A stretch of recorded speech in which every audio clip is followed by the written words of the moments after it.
के बारे में ये बताया जाएगा आपको। तो गुप्त काल के बाद पहले हम आपको 2 मिनट ये बताते हैं कि देखिए आप लोग पढ़े, गुप्त काल पढ़े, तो हमेशा जो चीज़ हम लोग नहीं पढ़ते हैं इसलिए हमको सोचना पड़ेगा कि आखिर हमको नया क्या मिला इस पास। हम आपको बस 10 पॉइंट लिखते हैं गुप्त वंश में जो बिल्कुल नया मिलता है, और क्वेश्चन हमेशा उन्हीं से उठा भी देते हैं। जैसे हम लिख रहे हैं दीनार, आपको इससे पहले हमेशा सिक्के का कक्षापण मिला या पढ़ नाम दीनार। अब आप ये सोचिए कि ये दीनार मुस्लिम कंट्रीज का सिक्का भी चलता है, किस देश का? ईरान। ठीक है, देखिए दीनार और दीनार कई बार पूछा गया लैटिन भाषा का शब्द, अरबी, लैटिन, अरबी मत मारिए क्या, ऑप्शन में अरबी भी रहता है, ज़्यादातर लोग अरबी मार देते हैं। इसीलिए हम इसको बहुत ध्यान से बता रहे हैं आपको कि सोने का सिक्का था, ईरान में भले चलता है लेकिन अरबी भाषा का नहीं, लैटिन भाषा का। ठीक है, तो ये दीनार, ये देखिए गुप्त काल की मैं एकदम अलग चीज, ये सिक्के का जो था ये दीनार हुआ। ठीक है, सिक्के पर पत्नी का नाम, ये इसके पहले अभी तक हमको किसी वंश में नहीं मिला कि सिक्के पर किसी पत्नी का नाम लिखा हो। ये परंपरा शुरू हुई गुप्त काल में ही। ठीक है, गुप्त काल में देखिए पत्नी का नाम लिखना, सिक्के पर पत्नी का नाम, यहाँ पर मंदिर का निर्माण, मंदिर का लेकिन निर्माण हुआ, मंदिर का सती प्रथा, यज्ञ किया वो भी सिक्कों पर, ये सिक्कों पर ही पता चलता है। अब जैसे अश्वमेध यज्ञ किया, मान लीजिए ये सिक्कों पे, अब ये अगर आप यहीं पे क्वेश्चन घूमता है क्या ये कहाँ से पता चलता है अश्वमेध यज्ञ? ये किसी प्रयाग स्थल लेख से नहीं निकला, सिक्कों से पता चला। तो ये आपका सिक्कों पर देखिए पहली बार हमको देखिए विश्वविद्यालय नालंदा, यहाँ पता चलता है कि किसने बनवाया, तक्षशिला का अभी तक नहीं पता चला किसने बनवाया। तो नालंदा विश्वविद्यालय यहाँ पर, और यहाँ इसका सीधा संबंध बौद्ध धर्म से है। नालंदा विश्वविद्यालय, ये देखिए भाई कौड़ी, ये तो ये तो भाईयान ने बताया था कि यहाँ कौड़ी नाम का चलता है। ठीक है, ये बताया था,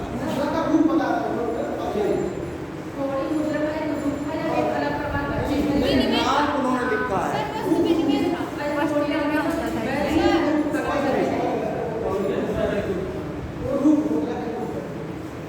देखिए चांदी के सिक्के को रूपक कहते थे यहाँ पे, लेकिन क्या कहते हैं इन्होंने, फाहियान ने कहा है लेन देन के लिए कौड़ी नाम सिक्का चलता है। तो आपका क्वेश्चन जब फाहियान के अनुसार आएगा, ठीक है, फाहियान के अनुसार आएगा, तो हाँ नहीं चांदी के सिक्का।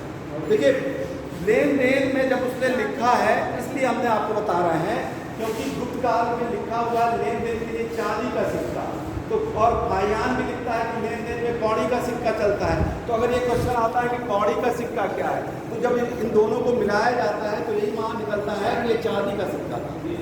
समझ में आया? इस तरीके से हाँ बिल्कुल। देखिए आपको IQ का बहुत यूज करना है क्वेश्चन में, IAS में ऐसा बहुत आएगा। हमेशा इतिहास जैसे विदेशी लिख गए, ठीक है, विदेशी इतिहासकारों ने लिखा है तो, और भारतीय इतिहासकारों ने भी लिखा है, भारतीय इतिहासकारों को पता, तो उन्होंने लिखा है कि लेन देन में कौड़ी चलता था, यहाँ पे लिखा है लेन देन में चांदी का रूपक सिक्का चलता था, मान लीजिए। तो आपको ये क्वेश्चन अगर आएगा तो चांदी ऑप्शन में मानना पड़ेगा। समझ में आया? देखिए गुप्त काल की सबसे बड़ी विशेषता श्रेणी की थी। हमने बताया है कि ये व्यवसाय करने वाले, एक ही व्यवसाय करने वाले संगठन को श्रेणी कहते थे। इस काल में श्रेणी क्या कहते हैं, बहुत महत्वपूर्ण। पहले श्रेणी का क्या काम था, इससे पहले श्रेणी क्या काम था? देखिए अब यहाँ पे थोड़ा सा अंतर आता है। श्रेणी को पहले बहुत स्वतंत्रता पहले वो न्याय का काम करता है, ठीक है, धन देने के बाद, ठीक है, यानी बैंक का काम करती थी और वो क्या कहते हैं धन एकत्रित करती थी। पहली बार ऐसा पता चलता है कि मंदिर के लिए यानी सामाजिक कार्य करती थी, उसी मंदिर की स्थापना के लिए धन इकट्ठा करने का काम करती थी, ऐसा उल्लेख हुआ है। और ऐसा कुमारगुप्त का ही एक अभिलेख है मंदसौर अभिलेख, ठीक है, मंदसौर अभिलेख में पता चलता है कि सूर्य पूजा का साक्ष्य मिलता है कि यहाँ पे एक श्रेणी थी रेशम की श्रेणी, उसने क्या किया कि सूर्य पूजा के लिए चंदे की व्यवस्था की। यहाँ से क्या कहते हैं ये भी पता चलता है मंदसौर अभिलेख में बाद में लिखा हुआ है कि जब रेशम का आयात कम हो गया था तो इस श्रेणी ने अपना कार्य यानी रेशम की श्रेणी ने अपना व्यवसाय छोड़ दिया था। वो मालवा को छोड़कर दसपुर नामक स्थान पर बसे।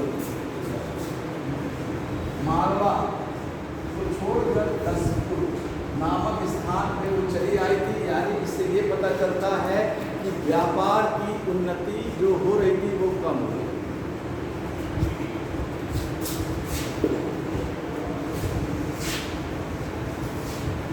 अब हम आपको सीधे गुप्तोत्तर काल में ही आते हैं। देखिए गुप्त काल के बाद सामंतवाद का देखिए न्यूज़ सातवां वंश में पड़ गया था।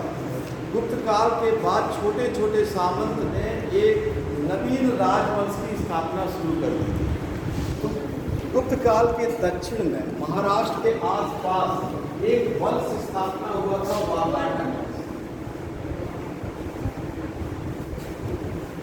वाकाटक। ये महाराष्ट्र के आसपास क्षेत्र में हुआ। इतिहास में ज़्यादा इसके बारे में नहीं पता चलता है, लेकिन ये पता चलता है कि बिंद शक्ति नामक व्यक्ति ने 275 ईस्वी के आसपास वाकाटक वंश की स्थापना की थी। देखिए स्थापना पहले हो गई थी, लेकिन जब गुप्त काल के का साम्राज्य समाप्त हुआ तो इन लोगों ने उस क्षेत्र पर कब्जा कर लिया, बिंद शक्ति। लेकिन इस वंश का सबसे महान शासक सबसे था पुरवरसेन प्रथम।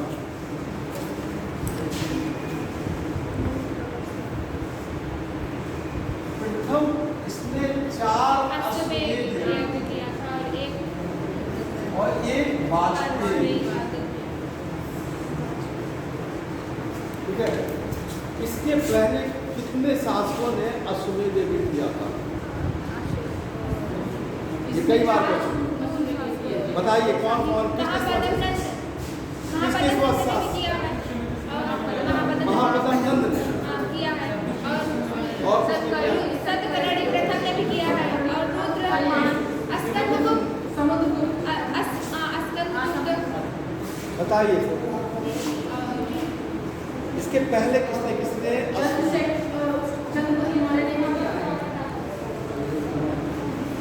इसके पहले किसने किसने अश्वमेध यज्ञ का किया था? हम तो बता चुके हैं आपको सबके वंश छोड़िए। महापदम नंद ने किया था, महापदम ने कब किया था? देखिए शुंग वंश, पुष्यमित्र शुंग, पुष्यमित्र शुंग ने अश्वमेध यज्ञ का आयोजन किया था। पुष्यमित्र शुंग ने अश्वमेध आयोजन किया था। अब आ जाइए सातवाहन वंश, सातकर्णी प्रथम ने किया था, ठीक है। आ जाइए गुप्त वंश, समुद्रगुप्त ने किया और कुमारगुप्त। लेकिन इन लोगों ने एक या किसी ने 2 किया था। पुरवरसेन ऐसे व्यक्ति थे जिन्होंने 4 अश्वमेध पुरवरसेन, और पुरवरसेन ने ही इसको मिटा दिए, सम्राट की उपाधि धारण की। तो पुरवरसेन ने सम्राट की उपाधि धारण की थी। पुरवरसेन की मृत्यु के बाद वाकाटक वंश का विभाजन हो जाता है। वाकाटक वंश दो शाखा में विभाजित हो जाती है। एक शाखा तो महाराष्ट्र में ही रहती है, दूसरी शाखा कर्नाटक में चली जाती है। कर्नाटक उसको कहते हैं बासीन की शाखा। वो जो आपकी प्रधान शाखा रहती है वाकाटक वंश की, उसको प्रधान शाखा कहते हैं। इसका एक शासक रहता है रुद्रसेन प्रथम, इसने महाभैरव की उपाधि।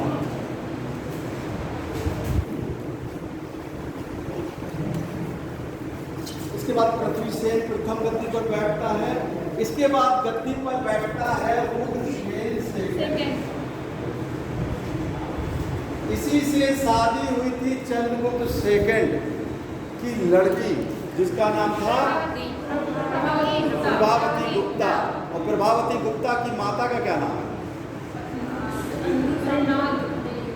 कुबेरनाग।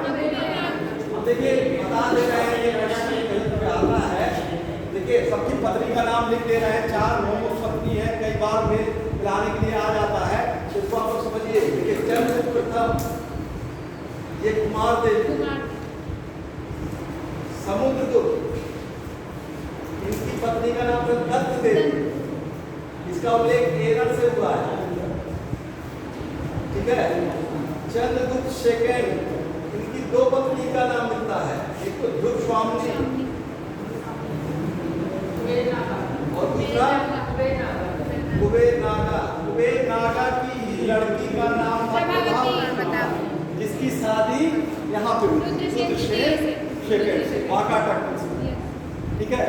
और प्रभावती गुप्ता के जो दूना का उल्लेख है, इसी से गुप्त वंश का क्या पता चलता है? वंश का पता चलता है, गोत्र का पता चलता है, धारण को। तो घटोत्कच चंद्रगुप्त सेकंड। इसके बाद आते हैं आपका कुमारगुप्त। कुमारगुप्त की पत्नी का नाम था अनंत देवी, लेकिन कुमारगुप्त के लड़के का जो स्कंदगुप्त नाम है, इनकी पत्नी का नाम नहीं पता चलता है, लेकिन कुमारगुप्त के एक और लड़के का नाम था पुरुगुप्त। पुरुगुप्त की माता थी अनंत देवी, ये गलती मत करिएगा, पुरुगुप्त की माता थी अनंत देवी।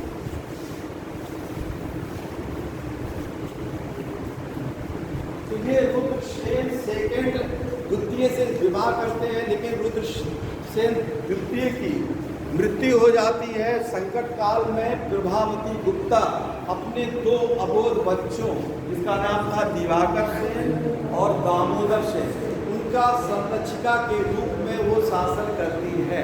तो देखिए जब हम ये कह देते हैं कि वो शासन करती है, तो यहाँ ये नहीं मतलब है कि महिला की स्थिति गिरावट आ गई, ठीक है। हाँ, तो ये आप समझिए, यहाँ पे इतिहास में क्वेश्चन कई बार आता है कि यहाँ पर प्रभावती गुप्ता ने भी शासन किया है।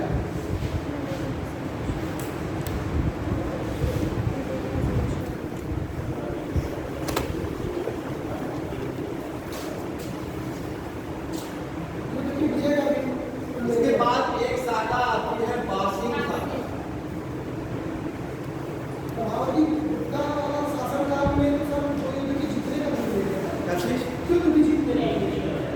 इसका प्रभावती गुप्ता, इन्होंने देखिए आक्रमण किया है, लेकिन युद्ध जीतने का कोई बहुत क्लियर साथ नहीं है कि इन्होंने युद्ध जीता था।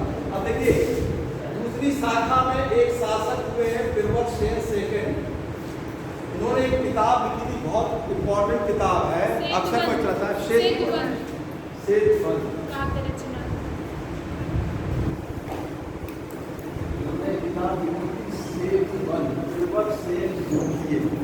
ये क्या कहते हैं, शासक थे, इस वंश के अंतिम शासक थे हर्षसेन।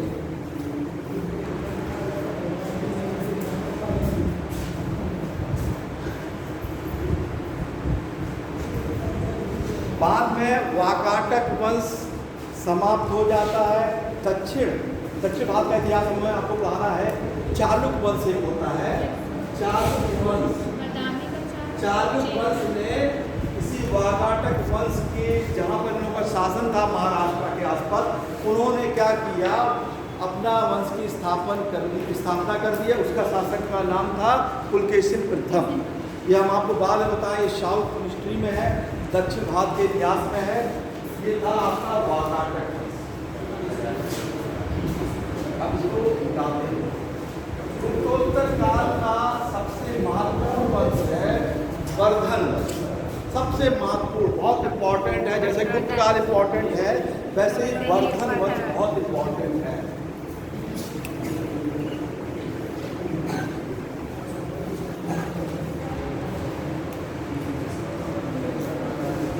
वर्धन वंश ये बहुत ही इंपॉर्टेंट वंश है। वर्धन वंश, देखिए वर्धन वंश की राजधानी कहाँ थी? थानेश्वर। थानेश्वर कहाँ है? थानेश्वर हरियाणा। हरियाणा ये आपका राजस्थान हुआ। राजस्थान के बाद दिल्ली यहीं पे है। ये हरियाणा, ठीक है। हरियाणा ये आपको पंजाब बनाया गया है। थोड़ा पंजाब ऊपर चाहिए था, पंजाब के दक्षिण में हरियाणा, पंजाब के उत्तर में नहीं है। पंजाब और दिल्ली के बीच में हरियाणा है, वह पश्चिम में, ठीक है। तो हरियाणा, यहाँ थानेश्वर इसकी राजधानी थी।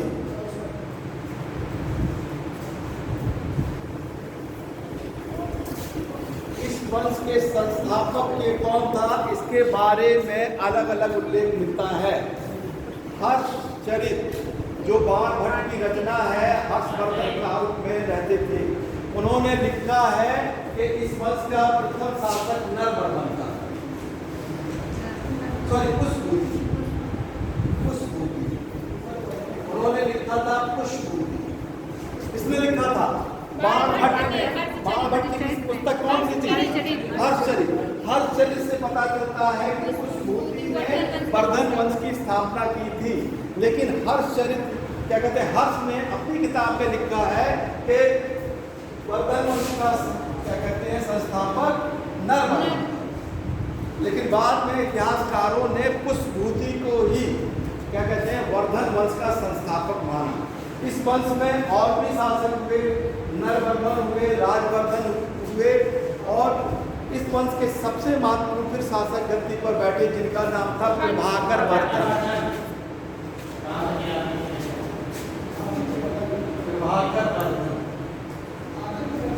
आदित्य वर्धन भी हुए थे, राजवर्धन भी हुए थे, उसके पहले नरवर्धन भी हुए थे, ठीक है।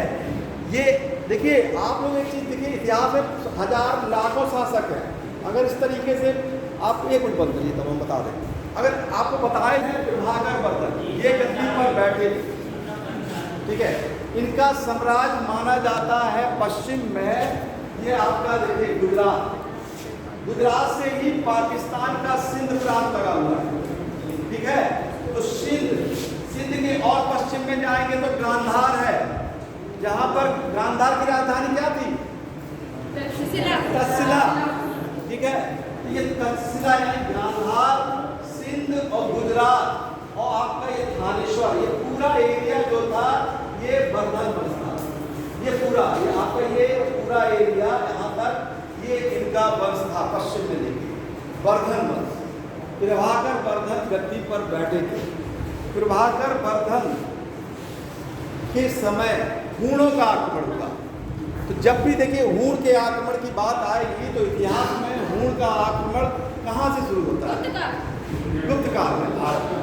वैसे हूण यहाँ चीन में रहते थे, उन्होंने कुषाण वंश को भगा दिया था और गुप्त काल में हूणों ने आक्रमण किया। प्रभाकर वर्धन जब गद्दी पर बैठे तब भी उन्होंने आक्रमण कर दिया हूणों ने, और हूणों ने यहाँ सिंध के आसपास आपका गुजरात, यहाँ पर ये एरिया में उन्होंने आक्रमण किया, एकदम भारत के पश्चिम में। तो प्रभाकर वर्धन ने क्या किया? अपने लड़के राजवर्धन को हूणों को आक्रमण में पराजित करने के लिए भेजा। तो राजवर्धन भी आक्रमण करने के लिए गए और राजवर्धन के छोटे भाई जिसका नाम था हर्ष, वो भी गया, लेकिन वो आक्रमण करने के लिए नहीं गया। वो इनको छोड़कर यहाँ कश्मीर चला गया, यहाँ पर, ठीक है। देखिए दोनों लोग, एक लोग तो चले गए आक्रमण करने के लिए, उसने साथ अपने भाई का छोड़ दिया राजवर्धन का, वो चला गया कश्मीर में, हिमालय पर्वत के पास, यहाँ पर, वो वहाँ पर आखेट कर रहा था, यानी शिकार करने लगा वहाँ पे हर्षवर्धन। लेकिन वहीं पे एक दूत जाता है, वो दूत हर्षवर्धन को सूचना देता है कि उनके पिता की जो स्वास्थ्य बहुत गिर गया है, प्रभाकर वर्धन का। तो हर्षवर्धन को तो ये सूचना मिल जाती है, तो हर्षवर्धन ये छोड़कर अपने पिता यानी यहाँ थानेश्वर चले आते हैं। राजवर्धन को भी कोई सूचना नहीं थी। राजवर्धन हूणों से युद्ध करते रहते हैं। अंत में हूणों को उन्होंने पराजित भी कर दिया राजवर्धन ने। लेकिन जब हर्षवर्धन आते हैं तो उनकी स्थिति बड़ी गिरावट होती है प्रभाकर वर्धन की, और उनकी मृत्यु हो जाती है। उनकी मृत्यु के बाद उनकी पत्नी का नाम था यशोमती, वो आत्मदाह कर लेती, यानी फिर सती प्रथा हो गया।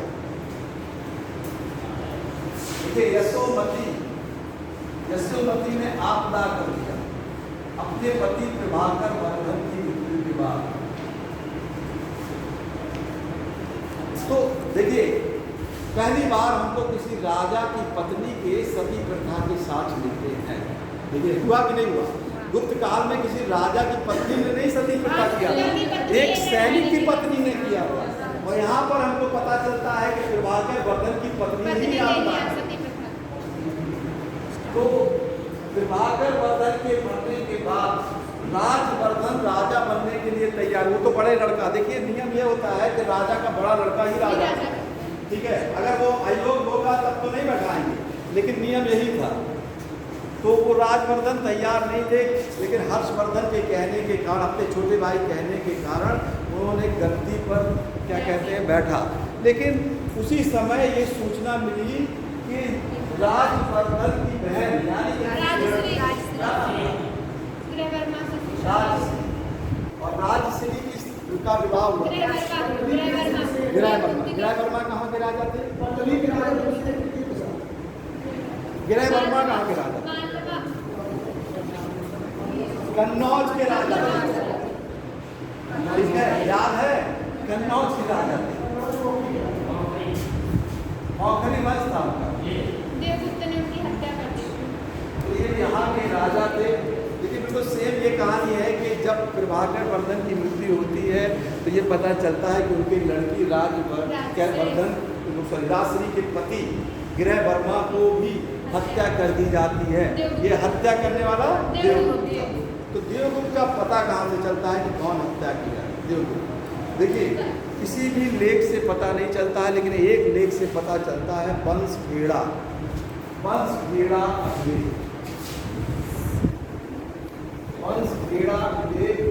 ये क्या कहते हैं, यहाँ से पता चलता है कि देवगुप्त नामक एक मालव वंश के शासक ने गिरह वर्मा की हत्या कर दी। देवगुप्त ने हत्या कर दी। तो देवगुप्त से बदला लेने के लिए राजवर्धन जाते हैं, और राजवर्धन जब जाते हैं तो उन्होंने भी देवगुप्त की हत्या कर दी। लेकिन देवगुप्त का एक मित्र रहता है जिसका नाम रहता है शशांक, जो राजश्री को बंदी बनाता है। शशांक बंगाल का शासक रहता है, बंगाल का। राजवर्धन की हत्या कर दी। शशांक ने धोखे से राजवर्धन की हत्या कर दी, ठीक है। और इसकी सूचना एक दूत के द्वारा हर्षवर्धन को मिला था। ये क्वेश्चन आया था। अब आप बताइए कौन सा दूत था? एक दूत था जिसको हर्षवर्धन ने बताया कि उनके भाई की हत्या शशांक नामक व्यक्ति ने की थी। ये क्वेश्चन आ चुका है। कुंतल, कुंतल नामक एक दूत था, उसने बताया कि उनके भाई की हत्या शशांक नामक एक बंगाल के शासक ने चुपके से राजमहल में ले जाकर हत्या कर दी। शशांक एक और नरेश थे, बंगाल के शासक थे, इन्होंने चुपके से ले जाकर राजवर्धन की हत्या कर दी अपने महल में। और वो ले जा रहे थे उनको खाना खिलाने के लिए, धोखे से उनको भोज के समय उनकी हत्या कर दी। ये चीज़ पता चलता है हर्षवर्धन को। तो हर्षवर्धन उसका बदला लेने के लिए शशांक से, यानी बदला लेने के लिए अपनी राजधानी से जाते हैं। लेकिन इतिहासकारों में अभी तक ये क्लियर नहीं है कि क्या हर्षवर्धन ने शशांक की हत्या की थी कि नहीं। पूरी समीक्षा के बाद ये निकलता है कि उन्होंने प्रयास तो किया लेकिन हत्या लाख तक कर नहीं पाए थे हर्षवर्धन। तो राजवर्धन की मृत्यु हो जाती है। अब बहुत महत्वपूर्ण शासक आते हैं हर्षवर्धन।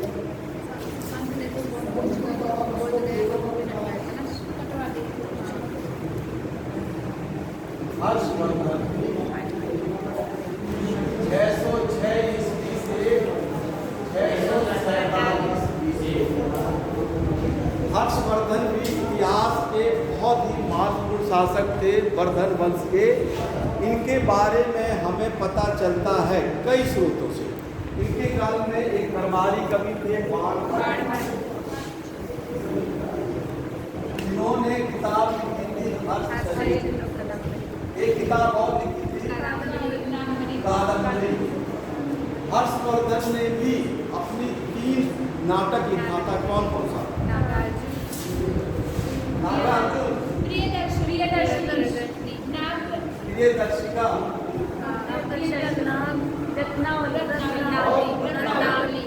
ये 3 नाटक लिखा था इसने हर्ष। ये हर्ष के बारे में और नागानंद है सर। नागानंद हमको नागानंद नहीं लिखा था लेकिन आप लोगों ने बोला तो हम थोड़ा कंफ्यूज हो गया जी। चलिए कोई बात नहीं। नागानंद ठीक है। प्रियदर्शिका, रत्नावली ये हर्ष की किताब थी। दूसरा पुराण भट्ट ने लिखा था। तीसरा और हर्ष के बारे में जानकारी मिलती है चीनी यात्री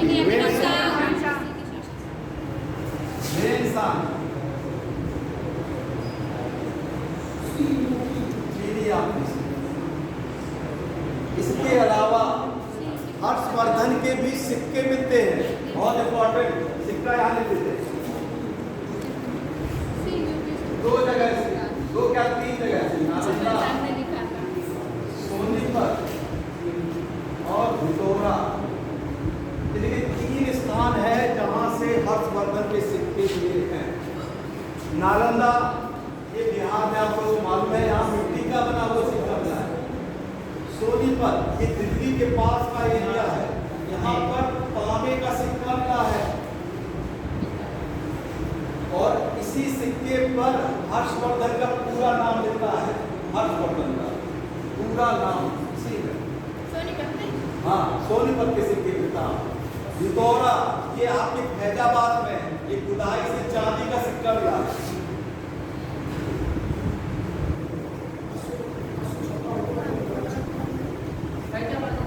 फैजाबाद में खुदाई से चांदी का सिक्का मिला है हर्षवर्धन का। तो देखिए 3 जगह से सिक्के मिले हैं इनके। और 2 अभिलेख मिले हैं, 2 लेख अभिलेख मिले हैं। एक मिला है आपका का पंचखेड़ा, ये कहाँ है? शाहजहां। और एक है मधुबनी, ये कहाँ पे है? कहाँ पे? नहीं, मऊ, उत्तर प्रदेश मऊ में। ये जो 2 अभिलेख मिले हैं इसमें पता चलता है कि हर्षवर्धन ने भूमि दान दिया था। देखिए इनसे क्वेश्चन आता है सर, इन दोनों से पता चलता है भूमि दान का।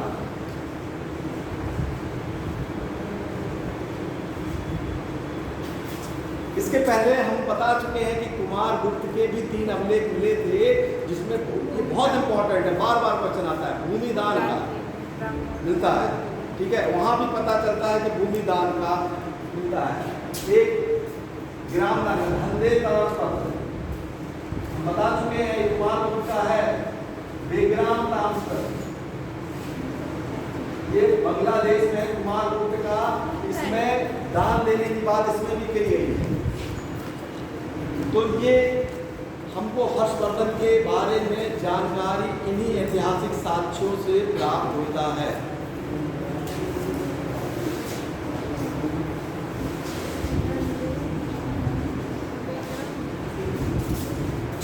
हर्षवर्धन के समय विजय कई विजय हुई। इन्होंने सिंध की विजय, पता चलता है जब राजवर्धन की मृत्यु हो गई तो हुणों ने यहाँ सिंध, ये गुजरात है, इस एरिया पर हुणों ने कब्जा कर लिया सिंध, और अपने अधीन किसी शासक को गद्दी पर बैठा दिया सिंध। वहाँ हुण नहीं थे, कोई और शासक था। तो हर्षवर्धन ने क्या किया, सिंध की विजय की। लेकिन जो सिंध की विजय की वो उन्होंने समुद्रगुप्त की तरह अब दक्षिण भारत की विजय की नीति अपनाई। समुद्रगुप्त ने कौन सी नीति अपनाई थी दक्षिण भारत की? वापस, मतलब राज को जीत कर वापस कर देना। ये क्वेश्चन कई बार आता है। जैसे समुद्रगुप्त ने किया वैसे ही हर्षवर्धन ने सिंध के साथ किया। सिंध को जीता तो लेकिन वापस कर दिया, यानी ग्रह मोक्षानुग्रह की नीति इसको कहते हैं कि जीतने के बाद वापस कर देना। ये अनुग्रह नीति।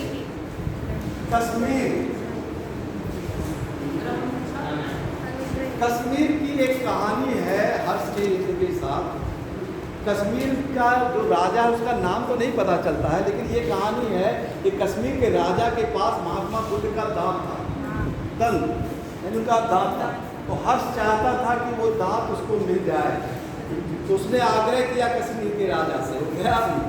लेकिन राजा ने एक मीटिंग बुलाई बौद्ध संघ की। देखिए संघ हमेशा यूनियन वहाँ पे चलती थी। महात्मा बुद्ध ने जो संघ बनाया था वो संघ ही डिसीजन लेता था।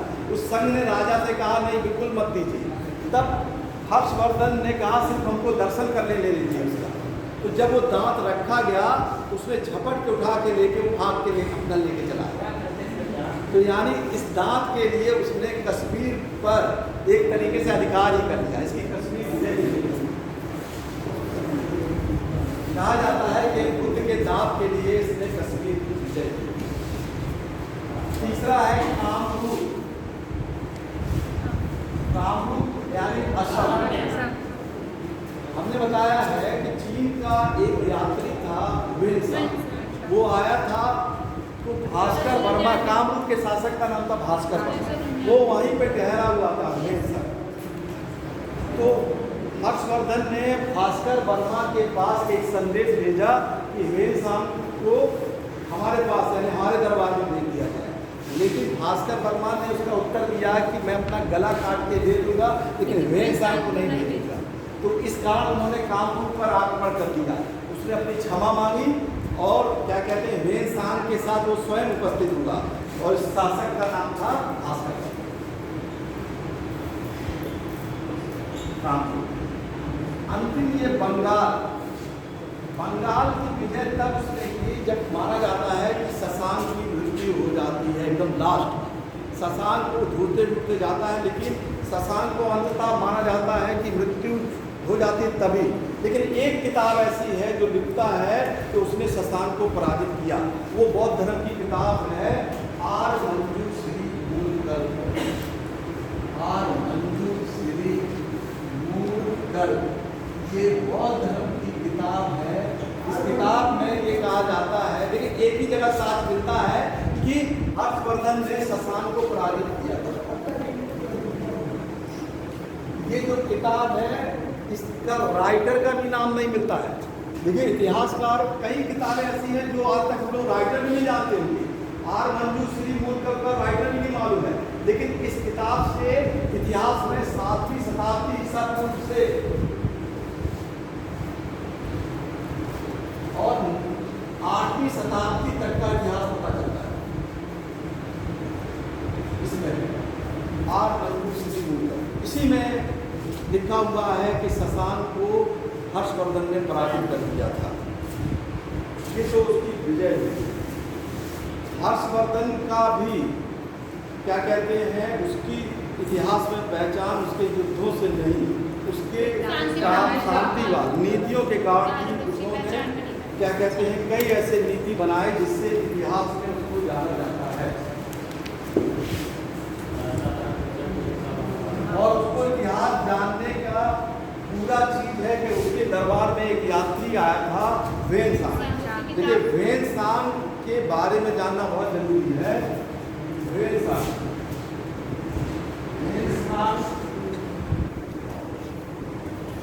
चीन में उस समय चूंकि बौद्ध धर्म का प्रवेश कुषाण काल में हो गया था, तो बहुत से यात्री चाहते थे कि भारत में आए और यात्रा करके वो बौद्ध ग्रंथ को पढ़ें, उन स्थलों की यात्रा करें जहाँ जहाँ महात्मा बुद्ध का संबंध है। तो फाहियान ने भी वही किया, लेकिन वेनसांग भी आया। वेनसांग ऐसा यात्री था जिसको यात्रियों का राजकुमार कहा जाता है। और शाक्यमुनि की भी बात की गई। यात्रियों का राजकुमार, ये यात्रियों का राजकुमार आया। ये अपने 4 भाई थे, सबसे छोटा भाई था। इसने अपनी यात्रा चीन से शुरू की अपने भाइयों से अनुमति लेकर, और ये चला, चंगन से चला और भारत के राज्य कपसा में पहले पहुंचा। कपसा पहुंचा, उसके बाद जालंधर होते हुए वो कन्नौज होते हुए पाटलिपुत्र गया। अब देखिए, पाटलिपुत्र ये भी आया था और पाटलिपुत्र वो भी गया था। कौन गया था? फाहियान। लेकिन दोनों ने अलग अलग चीज बताई। फाहियान क्या कहता है पाटलिपुत्र के बारे में? समाज अच्छा था, उस नगर के बारे में फाहियान ने कहा। फाहियान ने कहा था कि पाटलिपुत्र नगर ठीक है, उसका जो महल है उसने तारीफ कहा था देवताओं ने बनाया। ठीक है, आप देखिए ऐसे ही क्वेश्चन आएगा, आप समझ लीजिए, दोनों में ऐसे ही पूछ लेते हैं, तो आप लोग समझिए, इसलिए हम तुलना करके बता रहे हैं। फाहियान ने कहा कि पाटलिपुत्र नगर ठीक था, देवताओं ने बनाया, लेकिन वेनसांग कहता है कि पाटलिपुत्र नगर बदल गया। ठीक है, लगभग 200 साल के बाद पाटलिपुत्र, जब कोई नगर उजड़ता है तो इसका ये सीधा क्या संबंध है कि व्यापार गिर गया। ये आप जान लीजिए, अगर नगर उजड़ा तो व्यापार भी उजड़ गया, व्यापार की गिरावट हो गई। और ये बात सही है कि हर्षवर्धन काल तक आते आते व्यापार गिर गया। तो ये वेनसांग है, वेनसांग पहुंचा नालंदा विश्वविद्यालय,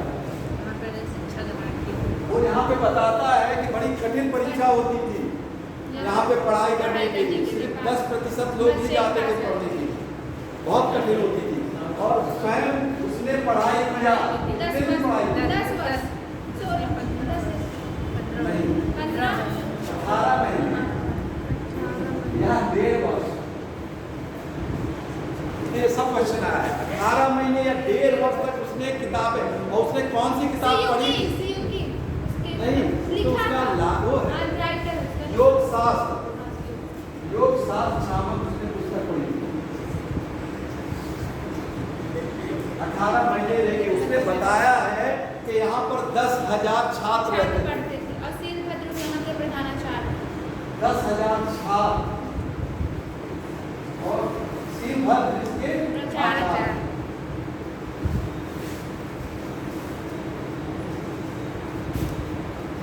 यहाँ से वो अध्ययन करके वो कई जगह गया, बंगाल गया, असम गया, दक्षिण में वो कांची तक गया, तमिलनाडु तक वो चला गया, कांची तक गया।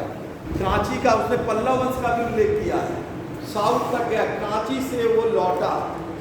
ये चीज बड़ी ध्यान देने वाली बात है। उसने जब पढ़ाई की तो पढ़ाई करने के बाद फिर वो आया नालंदा विश्वविद्यालय में लेक्चर भी दिया। ठीक है, उसने व्याख्यान भी दिया, यानी लेक्चर भी दिया, उसने व्याख्यान भी दिया। हर्षचरित के बारे में वो पूरा कहता है कि बहुत ईमानदार शासक था, बहुत उदार व्यक्ति था, बहुत न्यायप्रिय व्यक्ति था, बहुत दानशीलता की तो बहुत तारीफ करता है। दानशीलता के बारे में बताता है कि प्रयाग में हर साल एक क्या क्या होता था, 1% महामोच परिषद का आयोजन होता था प्रति वर्ष, और छठे महामोच परिषद में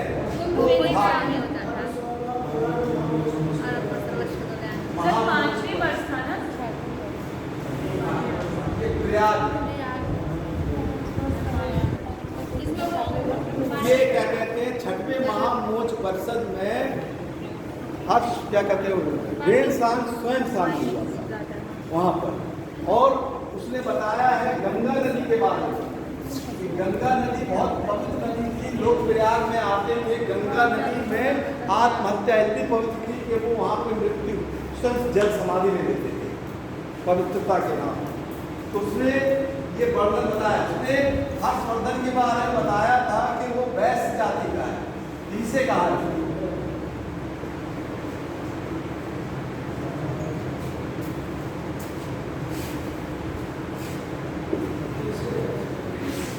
हर्षवर्धन ने भी यहाँ पे सिंचाई यानी अर्थव्यवस्था की भी बात की है और सिंचाई की भी बात की है। सिंचाई के बारे में कहता है कि घटी यंत्र यानी रहट, जिसको हम लोग रहट कहते हैं, उसने उसका नाम घटी यंत्र कहा है। ठीक है, ये गुप्त काल से शुरुआत मिलता है। वेंसांग ने भी इसका उल्लेख घटी यंत्र के रूप में किया है। और बाणभट्ट ने इसी को तुला यंत्र कहा है।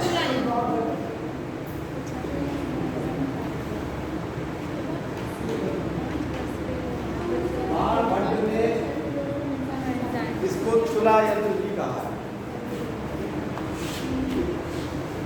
देखिए, हर्षवर्धन ने यहाँ के समाज की भी बात किया है कि लिखा है कि समाज कई जातियों में विभाजित हो गया है, लेकिन फिर भी उसने राजा की तारीफ की है कि इतनी विभिन्न जातियाँ का होने के बावजूद, बड़ व्यवस्था होने के बावजूद सभी लोगों को सम्मान दृष्टि से देखा जाता है। उसने पूरी तारीफ की है शासक की, मतलब हर्षवर्धन की उसने पूरी तारीफ की है।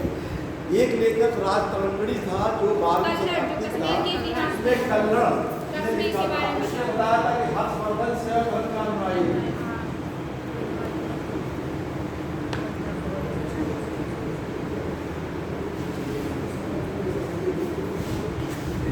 हर्षवर्धन का विदेश से भी संबंध था, चीन से। अपना एक राजदूत, हर्ष ने अपना एक राजदूत चीन भेजा था, सुई तुंग के काम। चीन का ये क्या कहते हैं शासक था सुई तुंग। इसके काल में हर्षवर्धन ने अपना एक राजदूत चीन के दरबार यानी चीन के साथ भी इनका संबंध था। चीन से भी एक राजदूत आया था, उसका भी नाम है, चीन का एक राजदूत हर्ष के दरबार में, उसका नाम था लायन।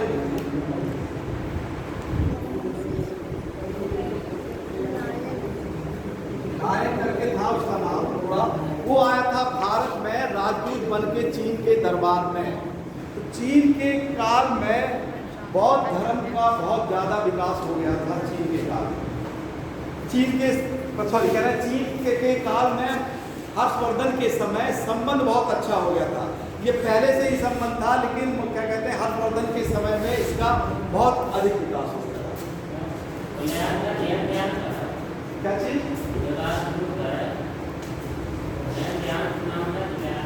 क्या चीज? ये जो आया था, क्या नाम था उसका? लायन च्यान।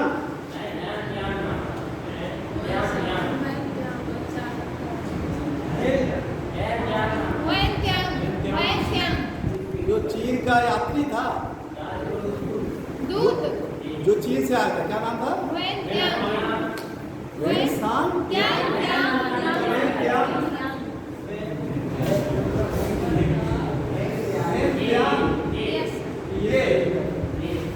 ये अलग अलग नाम मिलता है। लाइन कोई चुंग भी नाम मिलता है, तो उसको हमने लिखा नहीं है, ठीक है, तो नाम अलग अलग मिलता है उसका। वो आया था, देखिए उनकी एक किताब लिखी गई थी, उनकी किताब का क्या नाम है? चिट्ठी लिखी गई थी, CUP। उन्होंने अपनी किताब लिखा था, उसमें भारत के बारे में उन्होंने उल्लेख किया था। भारत की जो आकृति है वो अर्धचंद्राकार है।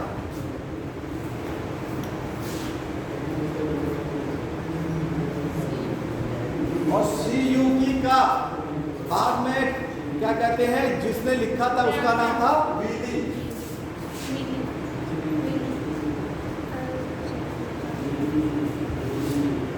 हर्षवर्धन के काल की सबसे बड़ी विशेषता ये होती है कि सामंतवाद का विकास हो जाता है।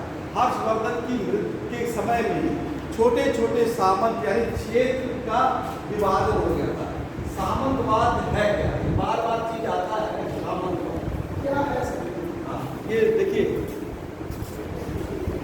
राजा जब आय का साधन राजा के पास कम होता था, जमीन ज़्यादा होती थी, तो वो क्या करता था, प्रशासन नहीं संभाल पाता था, तो वो क्या करता था, अपने कुछ क्षेत्र अपने सैन्य अधिकारियों को दे देता था, और वो सैन्य अधिकारी क्या होते थे, उस क्षेत्र में अपना प्रशासन करते थे और कर वसूल कर राजा को भेजते थे।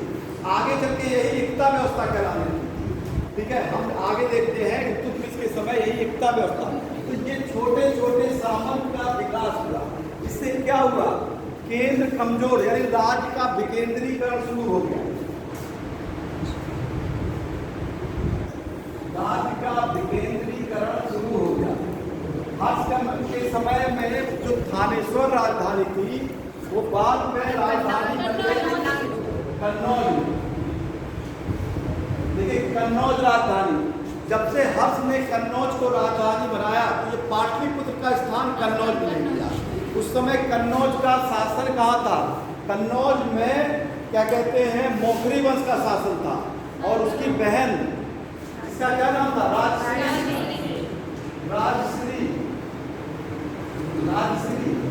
माना जाता है कि हर्षवर्धन एवं राजश्री ने एक साथ मिलकर शासन किया था कन्नौज में। तो राजश्री की बाद में मृत्यु हो जाती है और कन्नौज में हर्षवर्धन का शासन रहता है। और इसी कन्नौज में जब हर्षवर्धन की मृत्यु हो जाती है, इसी कन्नौज के लिए त्रिकोणात्मक संघर्ष हो जाता है। 100 वर्ष तक युद्ध चलता है। ये 3 वंशों के बीच में आगे चल के युद्ध चलता है। ये है पाल, प्रतिहार और